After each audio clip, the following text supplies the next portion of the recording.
नमस्कार, बहुत स्वागत है आपका इस बुलेटिन में। मैं हूं आपके साथ अवंतिका श्रीवास्तव। रुक करेंगे तमाम बड़ी खबरों का और सबसे पहले जिक्र एक बार फिर से अतीक अशरफ हत्याकांड को लेकर उत्तर प्रदेश के सीएम योगी आदित्यनाथ के आवास पर बैठक हुई है। यूपी के सीएम योगी आदित्यनाथ की हाई लेवल मीटिंग फिलहाल खत्म हो चुकी है। अतीक अशरफ केस में एक कड़ा एक्शन उनकी तरफ से सामने आ सकता है, ऐसी आशंका। यूपी के सीएम योगी के आवास से आला अधिकारी भी निकलकर बाहर आ चुके हैं। कुछ अफसरों पर गाज गिर सकती है, अफसरों के खिलाफ भी कार्रवाई हो सकती है, ये बड़ी जानकारी, क्योंकि लगातार उत्तर प्रदेश की कानून व्यवस्था को लेकर अब सवाल उठा रहा है विपक्ष, और उसी के चलते डर का माहौल भी पूरे उत्तर प्रदेश में पसरता हुआ।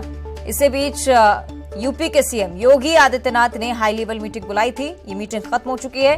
अतीक अशरफ केस में एक बड़ा एक्शन हो सकता है, कई अधिकारियों पर गाज गिर सकती है, ऐसी भी जानकारी है।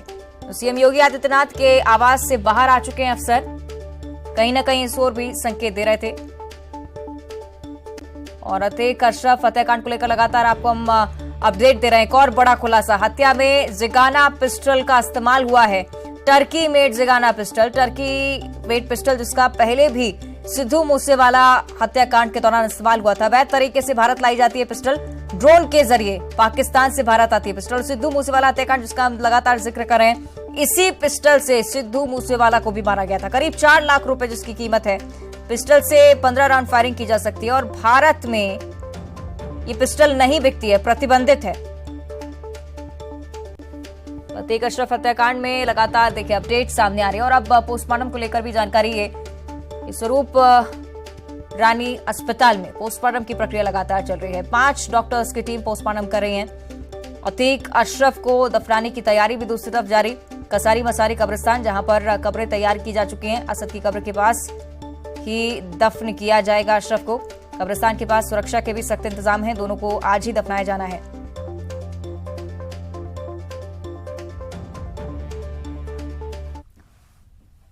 और अब सीधी तस्वीरें आपको ग्वालियर से दिखाएंगे। अंबेडकर महाकुंभ में ज्योतिरादित्य सिंधिया संबोधित कर रहे हैं। हमारे अपने नरोत्तम मिश्रा जी, प्रभारी मंत्री आदरणीय तुलसी सिलावट जी, ऊर्जा मंत्री प्रद्युम्न सिंह तोमर जी, प्रभुराम चौधरी जी, माननीय सुश्री मीना सिंह जी, अरविंद भदौरिया जी, भारत सिंह कुशवाहा जी, सुरेश राठखेड़ा जी, ब्रजेंद्र सिंह यादव जी, ओपीएस भदौरिया जी, अभय चौधरी साहेब, कौशल शर्मा जी, इमरती देवी जी, जीतू जिराती जी, मुन्नालाल गोयल जी, श्रीमती दुर्गेश कुमार जाटव जी, मंच पर आसीन समस्त महानुभाव और मेरे सामने बैठी हुई मेरी आन बान और शान ग्वालियर चंबल संभाग की समस्त जनता जनार्दन जो इस महाकुंभ में उपस्थित है। सर्वप्रथम इस देश के सबसे प्रखर व्यक्तित्व के धनी, ज्ञान के प्रतीक, संविधान के शिल्पकार और समस्त भारत के पथ प्रदर्शक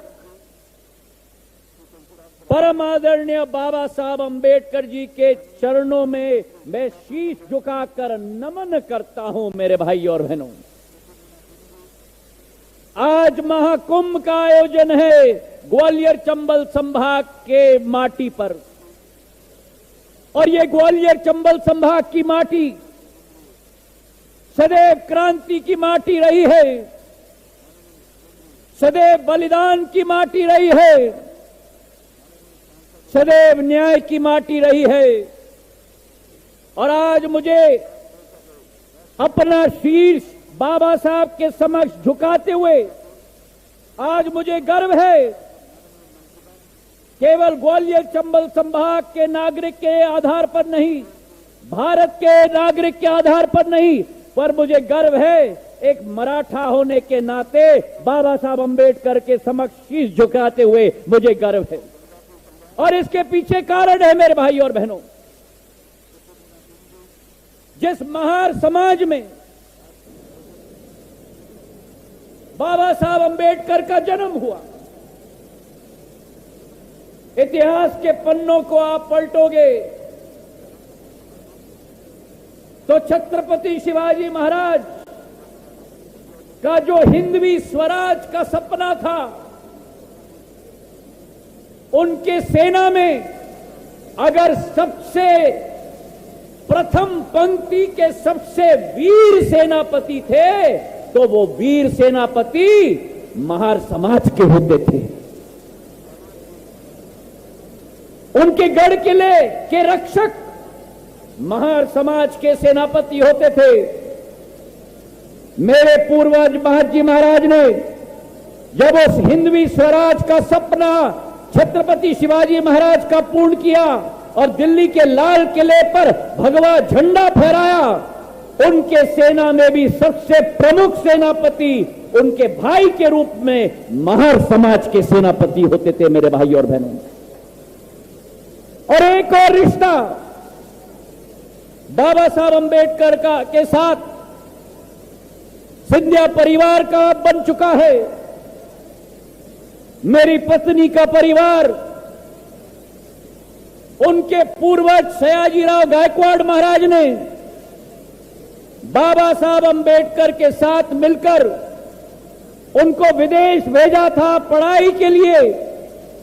और जब विदेश से पढ़ाई से वापस आए बाबा साहब अंबेडकर, तो सयाजीराव गायकवाड़ महाराज के साथ उनके भाई के रूप में उनके राज्य के शासन में एक से एक हाथ मिलाकर भाई के रूप में कार्य करने का एक योगदान बाबा साहब अंबेडकर का रहा। तो आज इस महान देश के शिल्पकार बाबा साहब अंबेडकर के चरणों में हम नमन करते हैं। मैंने शुरुआत में कहा कि भारत आज आर्थिक प्रगति के रास्ते पर है। प्रधानमंत्री जी के नेतृत्व में आज भारत विश्व की 5वीं सबसे बड़े आर्थिक शक्ति के रूप में आज स्थापित हो गई है और 2030 तक हम उस शिखर तक पहुंचेंगे प्रधानमंत्री जी के नेतृत्व में। पर प्रधानमंत्री जी की सोच और विचारधारा है कि केवल आर्थिक शक्ति नहीं, भारत को एक आध्यात्मिक शक्ति के रूप में उभरना होगा। और इसलिए केदारनाथ से बद्रीनाथ से मऊ, बाबा साहब अंबेडकर का जन्म स्थान से लेकर उज्जैन के महाकाल तक एक नई जागरूकता भारतीय संस्कृति की राष्ट्र स्तर पर नहीं विश्व स्तर पर प्रधानमंत्री तैनात कर रहे हैं मेरे भाइयों बहनों।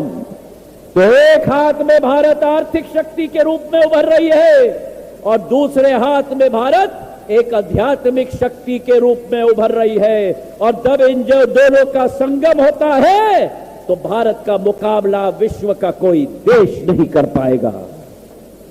और उस जागरूकता की पहल में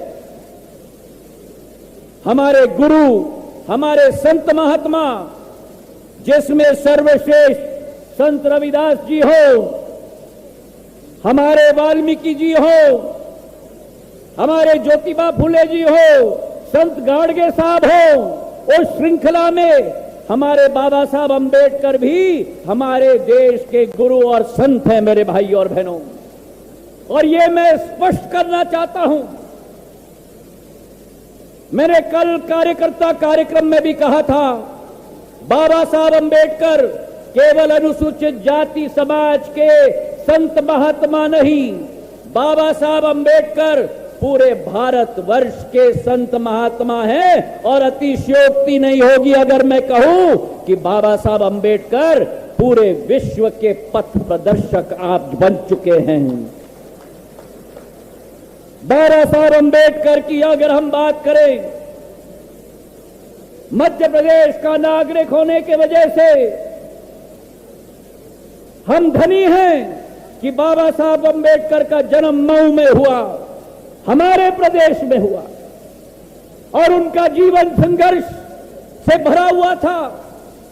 बचपन से संघर्ष का रास्ता उन्होंने अपनाया और ऐसा संविधान उन्होंने बनाया जिस संविधान को आज कहा जाता है विश्व में लोकतंत्र की जननी भारत जो बनी है, उसका श्रेय अगर किसी को जाता है तो बाबा साहब अंबेडकर को जाता है। मेरे भाई और बहनों, आज एक आजाद भारत में आप और हम अपना जीवन यापन कर रहे हैं।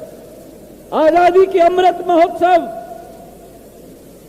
का वर्ष है ये, और वो आजादी के अमृत महोत्सव में बाबा साहब अंबेडकर को श्रद्धांजलि अर्पित करते हुए हम ये प्रण और संकल्प लें कि उनके दिखाए हुए पथ पर हम चलेंगे। उन्होंने हमें कहा था कि शिक्षित बनो, संगठित हो और संघर्ष करो। और आज भारतीय जनता पार्टी, प्रधानमंत्री जी शिवराज सिंह जी की यही सोच है कि आज भारत के एक एक जनता और मध्य प्रदेश के एक एक नागरिक के हाथों में वो औजार देना होगा जिसके आधार पर। तो इस कार्यक्रम की तस्वीरें लगातार आप तक पहुंचाते रहेंगे। फिलहाल झाबुआ से एक बड़ी खबर मिल रही है। सांसद गुमान सिंह डामोर का एक वीडियो लगातार वायरल हो रहा है। ऐसी सरकार जिसने कभी गरीबों का भला नहीं किया, वो बीजेपी सरकार। सड़क ठेकेदार को भी सांसद की धमकी सामने आई है। उन्होंने कहा है कि सड़क निर्माण में कोई गड़बड़ी की तो गर्दन मरोड़ दूंगा। वीडियो 12 अप्रैल आंबा ग्राम पंचायत में सड़क भूमि पूजन कार्यक्रम का बताया जा रहा है। सांसद ने वीडियो जारी कर सफाई दी है। वायरल वीडियो को विरोधियों की साजिश करार दिया है। काट छाट कर वीडियो बनाने की तरफ से कहा गया है। ये ठेकेदार है, देख लो इसको। कब से काम शुरू करोगे? 15 से। तुम बता दो, उसी दिन शुरू करना। 15 तारीख को शनिवार है, 16 को रविवार। बताओ किस दिन शुरू करोगे? 15 को। शनिवार के दिन से ये सड़क का काम शुरू होगा। और आप सब देखना, अगर इस सड़क में कोई गड़बड़ी हो तो मुझे बताना, मैं इसकी गर्दन मरोड़ दूंगा। मेरे विरुद्ध विरोधियों द्वारा षड्यंत्र पूर्वक एक वीडियो को काट छाट करके चलाया जा रहा है, जिसमें यह कहा गया है कि भाजपा द्वारा कुछ गरीबों के लिए कुछ नहीं किया गया। जबकि सच्चाई यह है कि मेरे द्वारा यह कहा गया था कि पिछले 60 सालों में कांग्रेस द्वारा गरीब आदिवासियों के लिए कुछ नहीं किया गया है। मैं जिस वीडियो की काट छाट की गई है, इसकी जांच करवाऊंगा और दोषी व्यक्ति के विरुद्ध कानूनी कार्रवाई भी करूंगा। तो आप सुन रहे थे सांसद गुमान सिंह डामोर को। उनकी तरफ से कहा गया है कि एडिट करवाई गई है वीडियो और कानूनी कार्रवाई की अभी तैयारी कर रहे हैं। आगे बढ़ते हैं। बड़वानी से अगली बड़ी खबर, जहां बड़ा हादसा होते होते टल गया। तेज रफ्तार डंपर ने कई वाहनों को टक्कर मारी है। डंपर ने कार, बाइक और राहगीरों को भी टक्कर मारी। सड़क किनारे कपड़े बेच रहा युवक भी इस डंपर की चपेट में आ गया। हादसे में किसी को गंभीर चोट नहीं आई है। राहत भरी खबर, शराब के नशे में डंपर चालक बताया जा रहा है। शहर के कारंजा इलाके में पूरी घटना हुई है। ये तस्वीरें आपको दिखा रहे हैं। डंपर चालक शराब के नशे में था, कई वाहनों को टक्कर मारी। एक राहगीर भी उसकी चपेट में आया। लेकिन राहत भरी बात यही कि किसी को गंभीर चोटें नहीं आई हैं। हल्की फुल्की चोटें हैं, जिनका इलाज भी अब लगातार अस्पताल में किया जा रहा है। लेकिन दूसरी तरफ डंपर चालक के खिलाफ कार्रवाई के लिए पुलिस मौके पर पहुंच गई। शराब के नशे में चूर डंपर चालक वाहन चला रहा था और कई सारे लोग भी वहां पर मौजूद थे और कई लोग बाल बाल बचे इस हादसे में। गंभीर रूप से घायल कोई भी नहीं, सभी लोग सुरक्षित हैं। हल्की चोटें कुछ लोगों को।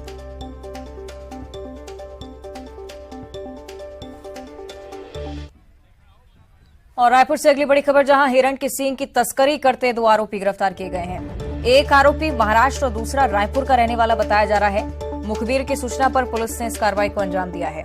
ये बड़ी जानकारी, हिरण की सींग की तस्करी दोनों आरोपी कर रहे थे। दोनों को पुलिस ने गिरफ्तार कर लिया। एक आरोपी महाराष्ट्र का, दूसरा रायपुर का रहने वाला। मुखबिर की सूचना पर पुलिस ने कार्रवाई को अंजाम दिया।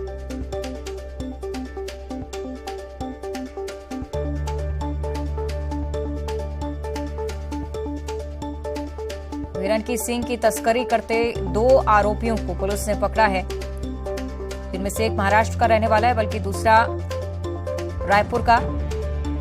मुखबिर से सूचना जैसे ही पुलिस को मिली, फौरन पुलिस ने कार्रवाई की, दोनों को गिरफ्तार किया।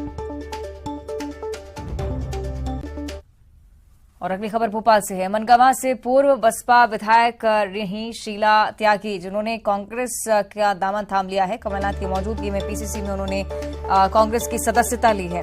ये बड़ा झटका बहुजन समाज पार्टी के लिए, क्योंकि पूर्व विधायक, क्योंकि काफी सक्रिय थी बसपा में, अब कांग्रेस का दामन थाम लिया है। पीसीसी दफ्तर में कमलनाथ की मौजूदगी में उन्होंने कांग्रेस की सदस्यता ली है। मनगवा से पूर्व बसपा विधायक रह चुके हैं शीला त्यागी। तस्वीरें आप देख रहे हैं उसी समय की जब कमलनाथ की मौजूदगी में कांग्रेस की सदस्यता उन्हें दिलाई जा रही थी।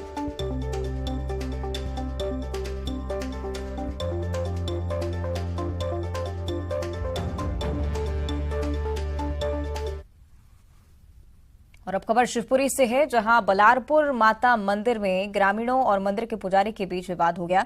फॉरेस्ट चौकी में बाहर से ताला जोड़ दिया गया है। ग्रामीण माता मंदिर के दर्शन के लिए जैसे ही पहुंचे, चौकी में तैनात जवानों ने उन्हें रोका। उनका विवाद हुआ। विवाद इतना बढ़ा कि ग्रामीणों ने मंदिर के पुजारी के साथ मिलकर चौकी के गेट पर ताला जड़ दिया। मामले की शिकायत करने के लिए सुरवाया थाने पहुंचे हैं ग्रामीण। और बलारपुर माता मंदिर से स्थानीय ग्रामीणों की भारी आस्था जुड़ी हुई है, आपके लिए जाना जरूरी। ग्रामीणों का आरोप था कि वो ट्रैक्टर ट्रॉलियों में सवार होकर माता के दर्शन के लिए पहुंचे थे, लेकिन फॉरेस्ट कर्मचारियों ने उनको दर्शन नहीं करने दिया, जिसके बाद विवाद बढ़ता गया। नेशनल पार्क प्रबंधन की ओर से कहा गया कि जिन लोगों ने ताला जड़ा है, हंगामा किया है, उन पर कार्रवाई होगी। कारण ये कि ये नहीं जाएंगे, हम नहीं जाएंगे, हमने शेर खा जाएंगे, जिन्हें खा जाएंगे, जिन्हें नहीं खाएंगे हम नहीं खाएंगे। तो आपने बाहर से ताला क्यों लगाया है इस पर? इसीलिए लगाया है कि जब जानी ना दे रही जनता है तो हम क्या करेंगे, वहाँ तेल लगाएंगे। अब आप भी मंदिर पर नहीं जाएंगे? मैं ना जा रहा, मैं पीछे लौट के जा रहा हूँ मंदिर पर। अब आप भी नहीं जाएंगे? बिल्कुल है ना, आ रहा हूँ, जब खोल के चले जाऊंगा, जब जरूरत पड़ेगी जी। और अपना ताला लगा जाऊंगा। किस लिए आए यहाँ पर? बारी चढ़ाने के लिए। अच्छा, तो अंदर नहीं जाने दे रहे हैं? हाँ, मंदिर तक नहीं जाने दे रहे हैं। क्या कह रहे हैं? बोले चीते खा लेंगे। फिर तो चीते खा लेंगे तो क्या हुआ? कहते साहब हमें खाने को। हमने बोला कि मतलब उसी के चीते हैं, माता की अपा ने सब है, वो भाई करे रक्षा जानवर खा रहे नहीं जाने दे रहे हैं। छोटे छोटे बच्चे तड़प रहे, भूख से तड़प रहे, पानी से। इधर सतना के राजेंद्र नगर थाना इलाके में बीते दिनों वरिष्ठ अधिवक्ता और सेना के मेजर के घर चोरी की वारदात सामने आई थी और सतना पुलिस ने इस मामले का खुलासा करते हुए चोरी की वारदात को अंजाम देने वाले सभी बदमाशों को गिरफ्तार कर लिया है। पकड़े गए बदमाशों ने पुलिस की पूछताछ में अब तक रीवा और जबलपुर में चोरी की 43 चोरियों की वारदात में शामिल होने का गुनाह कबूल किया। पुलिस ने चोरी का सामान खरीदने वाले ज्वेलर और कारोबारियों को भी गिरफ्तार कर लिया है, जो चोरी के जेवरात इनसे खरीदा करते थे। सीसीटीवी फुटेजेस के आधार पर और मुखबिरों के विश्वसनीय टिप पर 3 आरोपियों को पुलिस ने गिरफ्तार किया है। एक फरार है। साथ ही साथ में इनसे जब गहन पूछताछ हुई है तो इनके द्वारा 10 से ज़्यादा चोरियों को जिला सतना में करना कबूल किया है और चोरी गए सामान को अनुराग जैन उर्फ दीपू जैन निवासी फोर्ट रोड रीवा को ये बेचते थे। उसको भी आरोपी बना करके गिरफ्तार किया गया है और साथ ही साथ इनके कब्जे से सोने के बिस्कुट और अलग अलग सोने जवाहरात के सामान के साथ करीब 10 लाख का टोटल मशरूका जब्त किया है।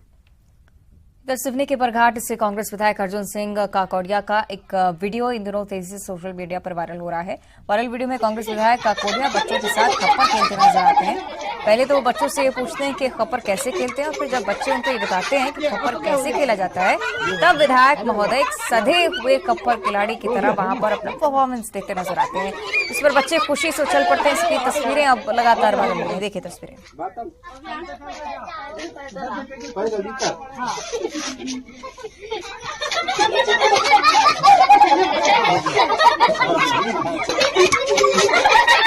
ये क्या हो गया? अरे वाह, हो गया है ना? हो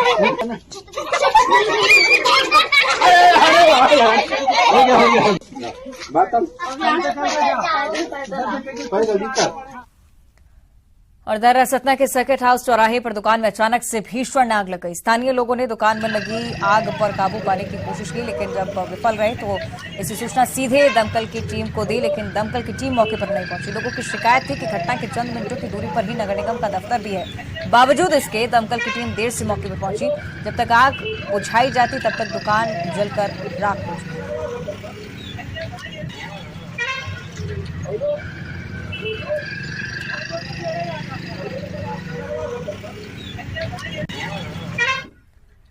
इधर बस्तर में लाल आतंक के खात्मे के लिए बस्तर फाइटर्स का दस्ता बनकर तैयार है और अब नक्सलियों से लोहा लेने के लिए भी पूरी तरह से तैयार है। 9 महीने के कठिन प्रशिक्षण के बाद उनका दीक्षांत परेड किया गया।